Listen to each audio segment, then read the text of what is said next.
So we're actually parked here at the east side of the property. We're looking northerly on Marigold Drive. So as we look to the left, that's the property. You can see power right there.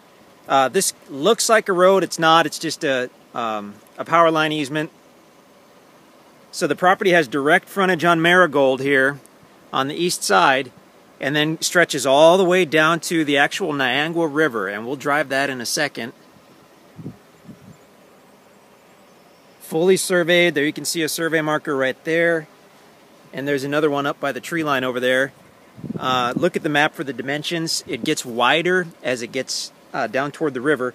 We're doing something brand new here, and somewhere up there we've got the drone in the air, and we're going to try to do a drone video at the same time that we're doing this video.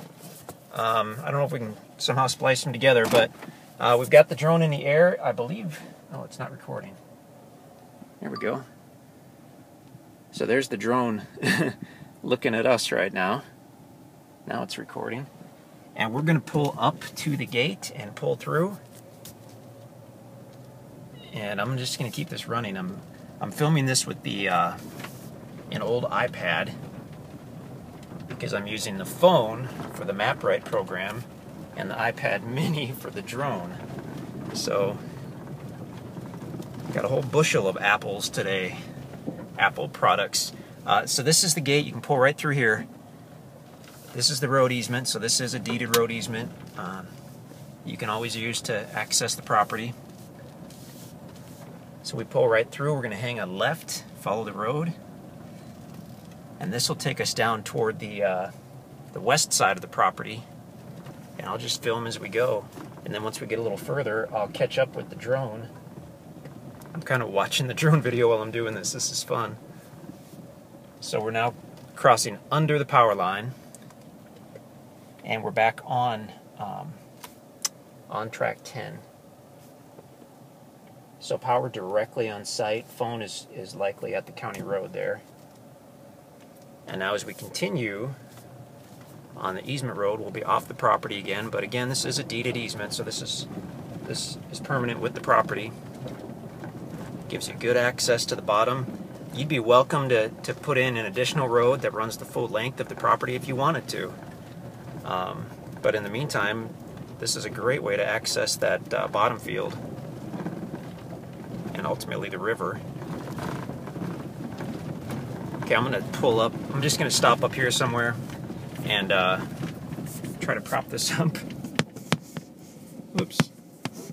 Oh, this was not very well planned out, but we'll see what we can do. Okay, so now I'm controlling the drone. I'm going to bring it down a little bit actually. And fly toward where we are. It'd be a lot better to have two people while we're doing this. I can see the truck now on the drone screen. Okay, so now that we're a little further, I'll go ahead and we'll continue on down the road here. I've never filmed with this older iPad, and I'm really not sure how good the quality is going to be, so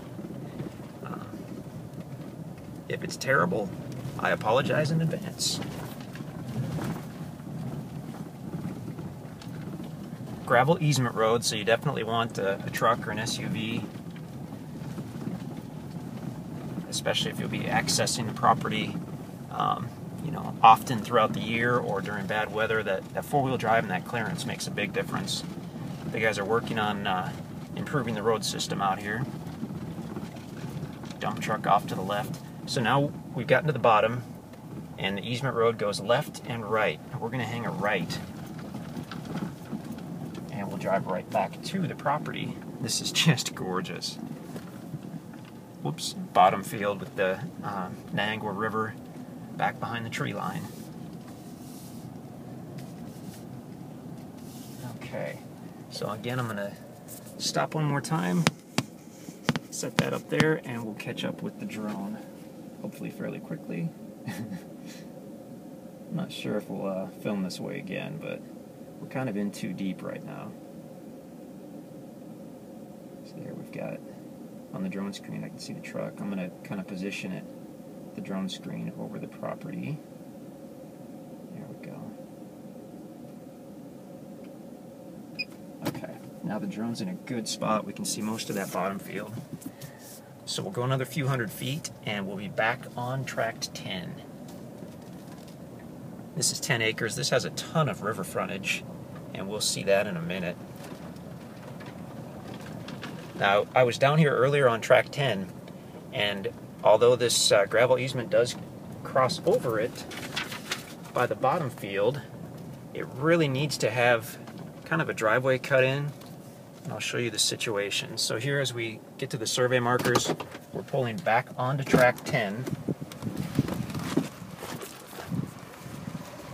So there's the markers. As soon as we cross over, now we're on tract 10 again on both sides of the road, but ultimately we want to get to the river, and we can't drive through those trees. There's the stake right there, and the other stake, there you can see the lines. So really, this is about the property line right here. So you're welcome to immediately take a skid loader, take a chainsaw, and clear out some of this stuff if we haven't done it already. I'll try to ask the guys to get that done super quickly, and then you can pull straight from the property onto the meadow. In the meantime, feel free to kind of skirt around the edge of the property for about this 15 feet to get to the meadow.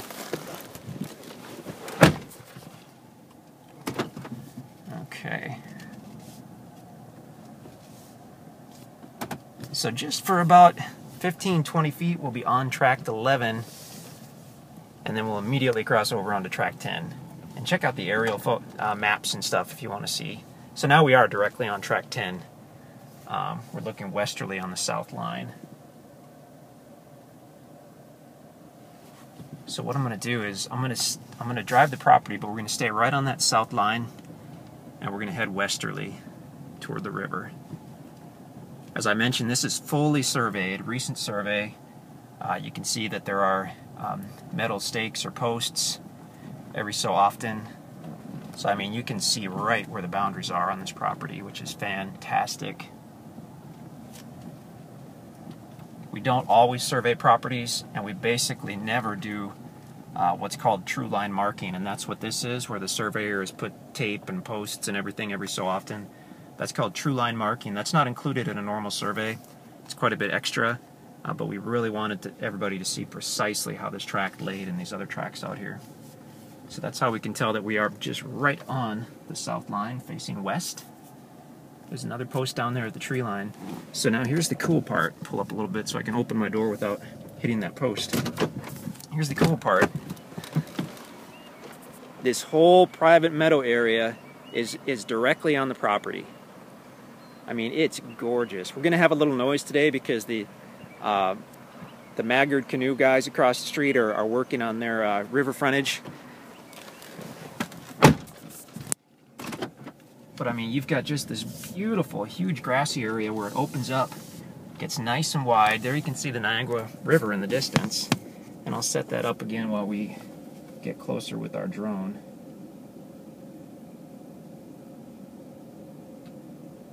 Unfortunately, it's going to make for a really long drone video, but I mean, you'll get a great look at the property. Fantastic.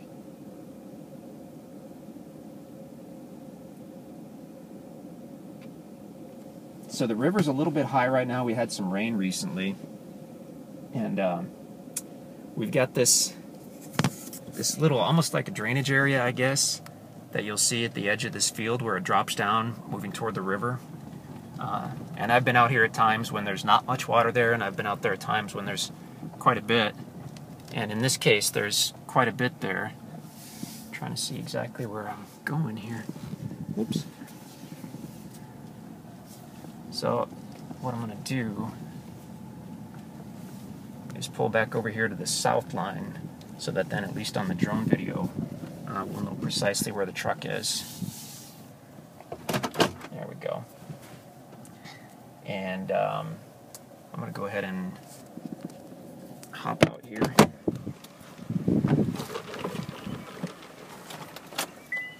That did not work exceedingly well, this whole plan, so I don't know if we'll do that again. You can hear the the guys working across the creek in the distance.